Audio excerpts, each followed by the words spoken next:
Hey folks! So this week we're just going to be getting some historical context for the Q. I want to remind you that next week is your hands-on biggest reading for the entire semester. So I hope that you're planning out your reading schedule for that. But this is kind of a light introduction just so we know where we're situated for the author's perspective for this story, because we're going to be reading it for the next, I think, 4 or 5 weeks. So the video you're watching, um, draws on the context for the Arab awakening in Egypt. So, um, the Arab awakening is one of the terms that we use for the widespread protests across North Africa and the Near East, um, just basically around a decade ago now. Okay, depending on which country you're focusing on, a little more than a decade to a little less than a decade ago. And the context shifts depending on which country we're looking at. But basically, what was happening is there were protests that affected different kinds of actual action in these different countries. Okay, so Libya, Egypt, Iran, um, a number of different countries um, had people's protests that were prolonged, that started from a variety of seemingly small events, right? So, a person in a marketplace being killed by authorities, but for no reason, set off an entire country's protests for months, and then it overthrew a government that they felt was corrupt, right? And that was a theme throughout these different countries, that government corruption that had gone on for too long um, had gone on long enough that people gathered together and demanded change. Okay, so while this had happened within like one summer in a number of places, we can see, if we scope out to a year, wow, this was a really big trend across a variety of largely majority Arab nations, hence Arab awakening. Okay, so our author is Egyptian, and so the video we watched was focusing mainly on Egypt. Okay, but one of the things I want us to keep in mind is whenever we're reading a text, though we're going to be getting some historical context here for our setting, is that though this placement is helpful, I just want us to all come from the same place of being aware of the context and time, that this shouldn't be isolating for us. It shouldn't be like, okay, this only could have happened in this time in this place. Okay, so just like when we were reading Harrison Bergeron, it's like, okay, so does that setting relate to us? How could this happen in other places? Similarly with Omelas, with Moore's Utopia, we thought about that historical context. Hopefully we also were relating it to other places we might know about, times, etc. I want us to know about the historical context that this took place in, but I don't want that to limit our reflection. Okay, but let's get some understanding of what was going on in Egypt right before this book got written. So, Egypt's role in the Arab awakening.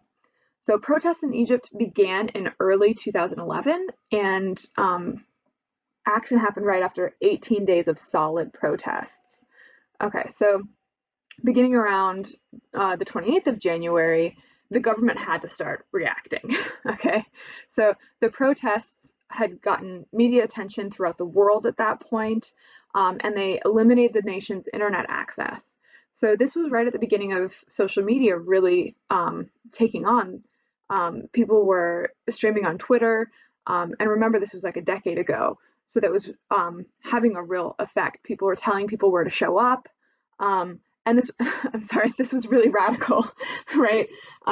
So in order to stop the success of these protests, Egyptian government just like flicked it off, and that was seen as insane. Okay, or rather, this was unprecedented. Okay, so in response to that, tens of thousands of people gathered together, and the president Mubarak dismissed his government and appointed a new cabinet. All right, so it was a complete kind of flushing out of the government and tried to appease protesters, but and one of the major things he did was appoint the first vice president in almost 30 years. So this was attempting to show a sort of good faith. Like, look, I got rid of the people you didn't like. I quote unquote kind of like drained the swamp, and I've provided you with even a check on my power, this vice president. So it didn't stop the protests. This wasn't enough. They want reform. On the 10th of February, Mubarak cedes all presidential power to this vice president, Omar Suleiman, but also kind of announced that nope, he's still going to remain president. So though he said that he was going to cede power, it didn't happen. Protests continued. Suleiman quickly announced, no, he has resigned the presidency, and transferred power to the armed forces. Okay, so all of these political leaders in the country are like, okay, you don't like us, you don't like us. Now the military's in charge. The military are apolitical, though. They're not supposed to lead. So they dissolved the parliament, which is the political power, right? So if the armed forces are in charge, the political and the justice system doesn't really make so much sense. So the Egyptian parliament went away. They suspended the constitution, and I say we, I'm speaking from the Egyptian perspective, which is probably wonky. I shouldn't do that. But Assam Sharaf was appointed the prime minister of Egypt. Okay, so in Tahrir Square, the major square where the protests were happening in Cairo, people were excited about this. This seemed like a step in the right direction towards democracy. So one of the things I'm trying to emphasize in these bullet points, it's a really crammed slide for a reason, right? So the kind of pattern here is that there are large protests saying, look, this country is corrupt. You aren't representing our needs. As you saw in the video, though, there are huge amounts of protesters, but one thing to keep in mind is who's protesting, on behalf of whom, and what kinds of interests are the government in fact representing? Are they trying to show they're representing? How successful are they doing that, right? A few things are always going to be the case. Not everyone in a country can protest, right? People from a variety of marginalized positions, right, are just going to have to work every day, don't have the means of protesting. And so that is always going to be a tension when there are movements like this. And so how are you going to get a lens for what change needs to happen, right? So partly this slide is emphasizing, look, protests are happening, and that makes a whole bunch of confusing quick changes where the government is trying to just make sure the protests don't get, quote, out of control. But the protests are affecting change. So what is being called for changes throughout even these bullet points, right? So I am having it full of text in order to kind of get a hectic feel here. So what actually resulted from this very condensed time of protests? And again, I want us to have this idea that this isn't something odd that was happening over on the other side of the world during a few years, right? Consider how many protests have been happening just in this year in the US, right? We had protests happening back in March and April where groups of people in the US thought that government overreach in a time of pandemic was unacceptable, right? And we can consider their actions and then what they resulted in and what kind of messaging the government gave in a response to that. So who was able to protest? What kind of messaging did they do? And what kind of response from the government happened? Then for 4 months, we've seen protests in response to police violence, right? Who's able to protest? What are the results for that? What is the government signaling as what they care about these protests, right? So this structure is not just something that happened 10 years ago over in a bunch of different countries, right? It's something that's happening in a very condensed way here as well, just this year. And it's not just protests that are happening this year because of the tinderbox of the pandemic and the wider variety of video highlighting police violence, but also consider like the Tea Party movement a few elections ago, right? Those were protests that happened in a very condensed period of time. And the same questions can be asked of those. Okay, so I'm trying to put things into structures here. So with the Egyptian revolution, here's what happened as a result. There were violent protests, especially in the square in Cairo, to try to have these government movements, right, of, okay, well, this person will stand down. Do you like this next person in power? That continued through the end of 2011. So we're still in the same year that we started, right? So January, the protesters started, they cut out the internet, right? And then vice president there, vice president gone, armed forces in charge, lifted the Constitution, right? That's all the same year. Okay, so they're trying to stop the killings in, so the Mubarak, the current leader, and his former interior minister were sentenced to life in prison on their basis of failing to stop the killings by the police in the first 6 days of the Egyptian revolution, right? So in response to the peaceful protests, there was escalation by the military and the police force. And so we call these protests violent. It's very difficult to, especially for the US, to say what was going on there. The UN Human Rights Commission has a better job of doing this, and you can look into it. So Mohamed Morsi, who was in charge after Mubarak, was a democratically elected president, sworn in by the Supreme Constitutional Court, which was run by the armed forces, but fresh protests erupted in the next year because of how Morsi was running things. It wasn't satisfying actually making changes to the rights of the people. And again, the military overthrew the replacement government, and Morsi was removed from power. So oftentimes we want the narrative in these stories to be like, okay, the people revolted, they demanded that their interests, that their rights were going to be protected, and then they succeeded in new people being in charge, but that didn't actually have the change that they wanted. So here we see that unfolding, right? So on the previous slide, I wanted to emphasize just how much happened in 2011, but also all of these effects, there were changes, didn't make a difference. That's the pessimistic way. Other people might characterize it differently, but the pessimistic way is like, damn, human rights actually and representation of people's interests resulted in continued protests and overthrowing the government. So that's where, like, about a year after that, our book is written. Okay, so our author, Basma Abdelaziz, is Egyptian. Our book was originally in Arabic. It won awards for Best English Translation, so we are not reading it in its original language. Aziz's work has won awards besides being translated. It's won awards for its writing in general. She's a great author for a variety of reasons, a great author of fiction for a variety of reasons. She worked for the General Secretariat of Mental Health in Egypt's Ministry of Health, focusing on rehabilitation of victims of torture. Okay, so she's a trained psychiatrist and mental health specialist. So her sociological examination of police violence in Egypt won the Ahmed Baha Eddin Award in 2009.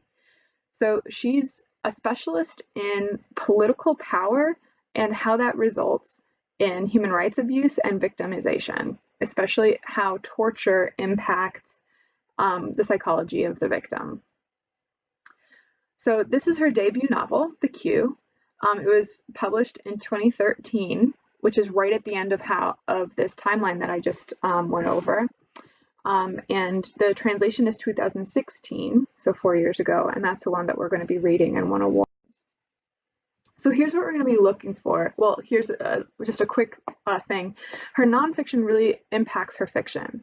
So just to, again, emphasize, her specialty here is the impacts of political, basically terrorism, right? The temptation of absolute power you see there.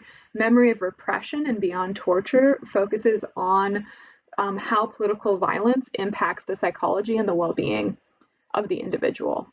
Okay, so her fiction here, so The Q got translated, as did these other two books in 2008. I'm not sure that 2008. I'm not sure that 2018 has yet been translated, but they have these themes of political power, dangerous information, and how this psychologically impacts individuals trying to navigate this space. So where are we with the Q? What are we reading here?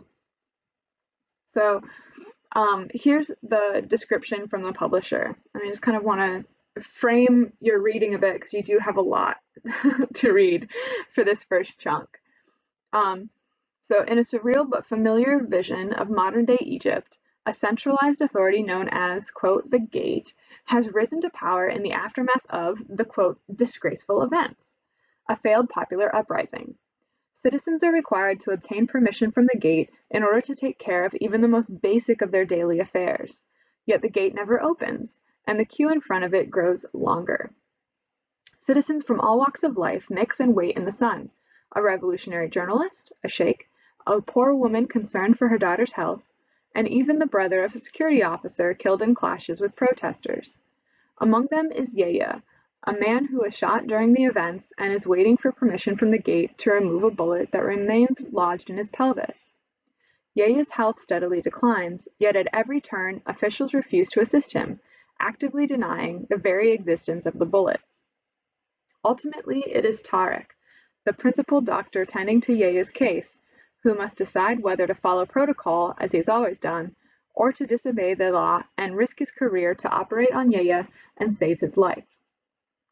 Written with dark, subtle humor, The Q describes the sinister nature of authoritarianism and illuminates the way that absolute authority manipulates information, mobilizes others in service to it, and fails to uphold the rights of even those faithful to it. So you see a lot of themes here we could be working with. One thing that we're going to be talking about next week, as you have read things, is to make sure that we're all pronouncing things the same way. Our two arguably main characters, as you can see, are Yahya and Tarek. Finally, here are things that you can read for. Topics, so things like authoritarianism, dangerous information, things like this. Symbols, so what does the bullet symbolize, for instance? What does a radio symbolize? What does the cue itself symbolize? Notice that a cue, you have like music cues, right? That's like your playlist. Queue is literally just a line. So you queue up, quote unquote, in Britain for like coffee, for getting on the train, right? Queue just means line. In America, we're weird and we don't know that. In other countries that speak English, it just means line. So the queue is just the line to enter the gate and to apply for just permission to do stuff.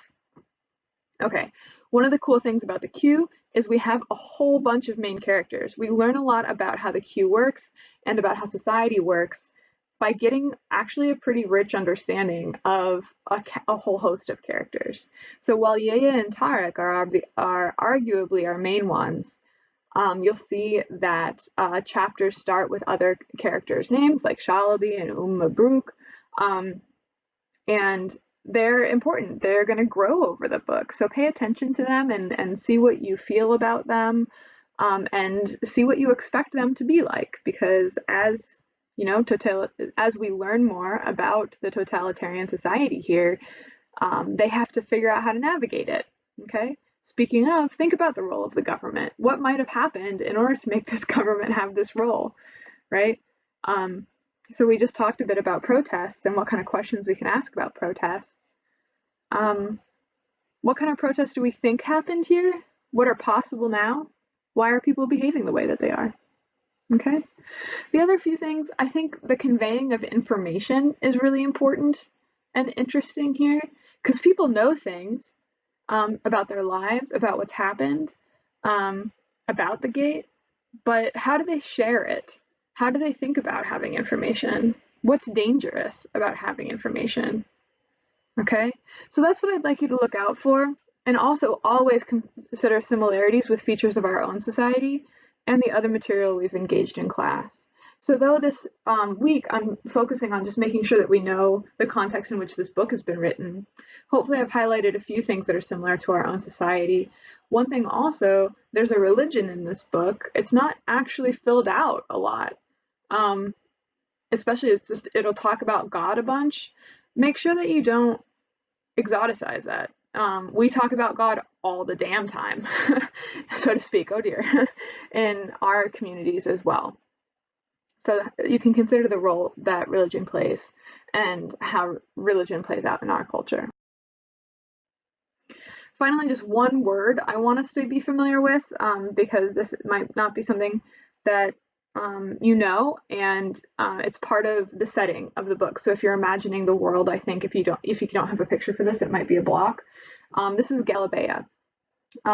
It's pronounced differently depending on where you are in the Near East. So if you have a different pronunciation in your head, that's fine. But in Egyptian Arabic, typically this is pronounced Galabeah. This is a really traditional garment worn throughout the Near East, and a number of people wear Galabeah. One of the main characters, actually, throughout the text that you read for next week, is the man in the Galabeah.